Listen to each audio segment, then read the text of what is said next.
तो चलिए दोस्तों जानते हैं उत्तर प्रदेश की सिलेक्टेड एवं बड़ी खबरों को सिर्फ 5 मिनट में। अगर आपने इस चैनल को सब्सक्राइब नहीं किया, सब्सक्राइब कर लें, पास में बेल आइकन दिया होगा उसे भी ऑन कर लें। साथ ही कमेंट बॉक्स में अपने जिले का नाम जरूर बताएं ताकि आपको वहां की खबरों से डेली अपडेट करा सकें। मुख्यमंत्री ने भूमि माफियाओं पर शून्य सहनशीलता नीति लागू करने के दिए निर्देश। मुख्यमंत्री योगी आदित्यनाथ ने गोरखपुर में आयोजित जनता दर्शन कार्यक्रम में अधिकारियों को निर्देश दिए कि गरीबों की जमीनों से अवैध कब्जा हटाने का काम तुरंत करें और भूमि माफियाओं के खिलाफ सख्त कानूनी कार्रवाई सुनिश्चित करें। उन्होंने भूमि सुरक्षा पर शून्य सहनशीलता की नीति अपनाने की बात कही और कहा कि सरकार हर हाल में गरीबों के हितों की रक्षा करेगी। कार्यक्रम में लगभग 200 नागरिकों ने अपनी समस्याएं रखी और उनमें से एक महिला के जमीन विवाद मामले पर तत्काल कार्रवाई के निर्देश भी दिए गए। जौनपुर पुलिस कर्मियों पर अनुशासनात्मक कार्रवाई, एसआई व सिपाही निलंबित। जौनपुर में पुलिस विभाग में एक अनुशासनात्मक मामले को लेकर व्यापक कार्रवाई की गई। एक थानाध्यक्ष सस्पेंड किए जाने के बाद इस घटना में 2 सब इंस्पेक्टर और 6 सिपाहियों को निलंबित किया गया। यह मामला तब सामने आया जब जन्माष्टमी पर ऑन ड्यूटी होने के बावजूद एक थाने में पुलिसकर्मियों द्वारा फिल्मी गानों पर डांस किया गया, जो विभाग की छवि के लिए कलंकित था। इस कदम से पुलिस महकमे में हड़कंप मच गया और यह कार्रवाई विभाग की छवि सुधारने तथा अनुशासन बनाए रखने की सरकार की स्पष्ट प्रतिबद्धता को दर्शाती है। उत्तर प्रदेश में भारत का पहला ड्रोन फॉरेंसिक लैब, तकनीक क्रांति का प्रतीक। उत्तर प्रदेश में लखनऊ स्थित Uttar Pradesh state institute of forensic में मुख्यमंत्री योगी आदित्यनाथ ने आज देश का पहला ड्रोन फॉरेंसिक लैब शुरू किया। यह अत्याधुनिक सुविधा ड्रोन से जुड़े अपराध जैसे तस्करी, गैर कानूनी निगरानी और सीमा उल्लंघन की जांच को वैज्ञानिक विधियों से समक्ष बनाएगी। परियोजना का नेतृत्व drone man of India Milind Raj द्वारा किया गया। नया लैब ड्रोन के उड़ान मार्ग, मूल पेलोड और संभव खतरनाक सामग्री जैसे विस्फोटक का पता लगाने के अलावा रियल टाइम ट्रैकिंग सिस्टम से लैस है। यह लैब पुलिस और फॉरेंसिक टीमों को ड्रोन संचालन, विश्लेषण और साइबर फॉरेंसिक तकनीकों का प्रशिक्षण भी प्रदान करेगा। इस सुविधा का उपयोग सुरक्षा निगरानी, आपदा प्रबंधन और सीमा सुरक्षा जैसे क्षेत्रों में किया जा सकेगा। यह पहल देश में अपराध अनुसंधान में तकनीक उन्नयन का नया उदाहरण है और अन्य राज्यों के लिए मॉडल बनेगी। इसका उद्देश्य ड्रोन आधारित अपराधों को रोकना और भविष्य का पुलिसिंग कार्यकुशलता बढ़ाना है। उत्तर प्रदेश भ्रष्टाचार मुक्त नहीं, अखिलेश की चुनौती। अखिलेश यादव ने भाजपा शासित सरकार पर आरोप लगाया कि यूपी भ्रष्टाचार मुक्त नहीं है।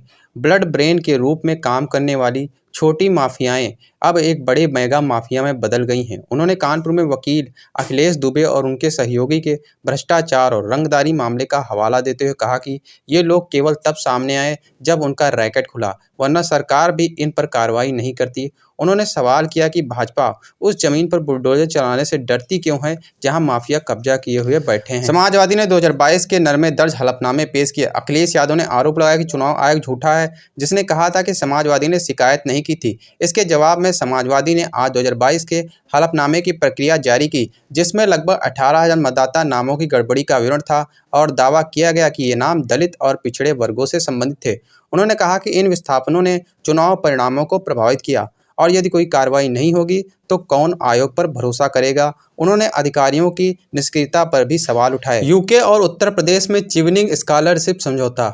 यूके और उत्तर प्रदेश सरकार के बीच एक महत्वपूर्ण समझौता हुआ है। इसके तहत हर साल उत्तर प्रदेश के 5 विद्यार्थियों को पूरी तरह से वित्त पोषित चिवनिंग स्कॉलरशिप देने का प्रावधान होगा। यह पहल ब्रिटेन और उत्तर प्रदेश के बीच शैक्षिक और अकादमिक सहयोग को मजबूत करेगी। इस घोषणा की औपचारिक जानकारी लखनऊ में British high commissioner Lindy Cameron और मुख्यमंत्री योगी आदित्यनाथ की बैठक में दी गई। इससे प्रदेश के प्रतिभाशाली छात्रों को विश्व स्तरीय शिक्षा का अवसर मिलेगा एवं उनकी क्षमता का विकास होगा। भारतीय रेलवे ने उत्तर प्रदेश के कुछ स्टेशनों पर नए लगेज नियम लागू करने की घोषणा की। भारतीय रेलवे ने उत्तर प्रदेश के कुछ रेलवे स्टेशनों पर नए और सख्त लगेज नियम लागू करने की घोषणा की है। नए नियमों के अनुसार यात्रियों को प्लेटफॉर्म प्रवेश से पहले अपना सामान तोलना होगा और यदि भार निर्धारित सीमा से अधिक हुआ तो जुर्माना लगाया जाएगा। यह पहल एयरपोर्ट जैसी बुकिंग प्रणाली की ओर एक कदम है और रेल यात्रियों को नियंत्रित तरीके से लगेज ले जाने की प्रवृत्ति बढ़ाने का उद्देश्य है। उत्तर प्रदेश में मंत्रिमंडल विस्तार की आहट, सपा से निष्कासित इस नेता को मंत्री बना सकती है बीजेपी। उत्तर प्रदेश सरकार की कैबिनेट में विस्तार की सूचना है। यह सूचना ऐसे वक्त में आई है जब समाजवादी पार्टी ने बीते 1 महीने में अपने 4 विधायकों को बाहर का रास्ता दिखाया है। हाल ही में विधानमंडल के मानसून सत्र के दौरान विधानसभा में मुख्यमंत्री योगी आदित्यनाथ की तारीफ करने वाली विधायक पूजा पाल को सपा चीफ अखिलेश यादव ने पार्टी से निकाल दिया था। अब दावा किया जा रहा है कौशाम्बी स्थित चायल से विधायक पूजा पाल अगर भारतीय जनता पार्टी में शामिल होती हैं तो उन्हें मंत्रिमंडल में शामिल किया जा सकता है। सूत्रों की माने तो भाजपा यह फैसला जाति समीकरण को सेट करने के लिए साधेगी। उत्तर प्रदेश में पाल जात की आबादी 7% के करीब मानी जाती है। ऐसे में अगर पूजा पाल बीजेपी में आ जाती हैं तो इन वोटर्स को साधने में मदद होगी। चर्चा इसलिए है कि पूजा पाल अखिलेश से नाराज हैं। हाल ही में योगी से मुलाकात भी हुई है। पूजा पाल के अलावा सपा ने 3 और नेताओं को पार्टी से निकाला था। इसमें ऊंचाहार से विधायक मनोज पांडे, गौरीगंज से विधायक राकेश प्रताप सिंह और गोसाईगंज से विधायक अभय प्रताप सिंह निष्कासित किए गए थे। इन तीनों के संदर्भ में दावा है कि बीजेपी इन्हें बड़ी जिम्मेदारी दे सकती है। उत्तर प्रदेश में बदलेगा मौसम, फिर भारी बारिश के आसार, गिरेगा पारा। उत्तर प्रदेश में फिर मौसम बदलेगा। मौसम विभाग की ओर से फिर बारिश की उम्मीद जताई गई है। हालांकि पश्चिमी तराई इलाकों में कहीं कहीं अभी भी बारिश का सिलसिला जारी है। मौसम विभाग के अनुसार 22 से 23 तारीख के आसपास लखनऊ समेत कई जिलों में मध्यम से भारी बारिश का आसार है। मौसम विभाग के वरिष्ठ वैज्ञानिक अतुल कुमार सिंह का कहना है कि फिलहाल बादलों की आवाजाही रहेगी। इस दौरान कुछ इलाकों में बूंदाबांदी या हल्की फुहार पड़ सकती है।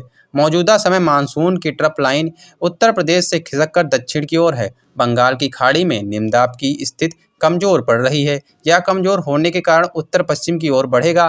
फिलहाल यह उत्तर प्रदेश और उत्तर भारत की ओर से नम हवाओं को अपनी ओर खींच रहा है। लखनऊ में उमस लोगों को ज्यादा परेशान कर रही है। हवा में हल्की ठंडक, लेकिन उमस की वजह से पसीना नहीं रुक रहा था। बाहर निकलो तो धूप और बेहाल कर रही थी। 3-4 दिनों से बारिश ना होने की वजह से गर्मी ने फिर सताना शुरू कर दिया। अधिकतम तापमान 34.5 डिग्री सेल्सियस रहा, जो कि सामान्य से 1.6 डिग्री ज़्यादा था। न्यूनतम तापमान भी सामान्य से 1.5 डिग्री अधिक, जो 27 दर्ज किया गया। बात करते हैं उत्तर प्रदेश के किन जिलों में आईएमडी ने अलर्ट लगाया है अगले आने वाले 24 अगस्त तक। तो उत्तर प्रदेश के खासकर तराई इलाकों लखीमपुर, सीतापुर, बरेली, पीलीभीत, बदायूं और लखनऊ, यहाँ पे जो है हल्की से मध्यम बारिश हो सकती है। लेकिन तराई इलाकों में खासकर लखीमपुर, सीतापुर, यहाँ पर आपको भारी बारिश देखने को मिल सकती है। इसी के साथ मौसम में नमी आ जाएगी, जिससे यहाँ पर आपको गर्मी से राहत मिलती हुई नजर आएगी।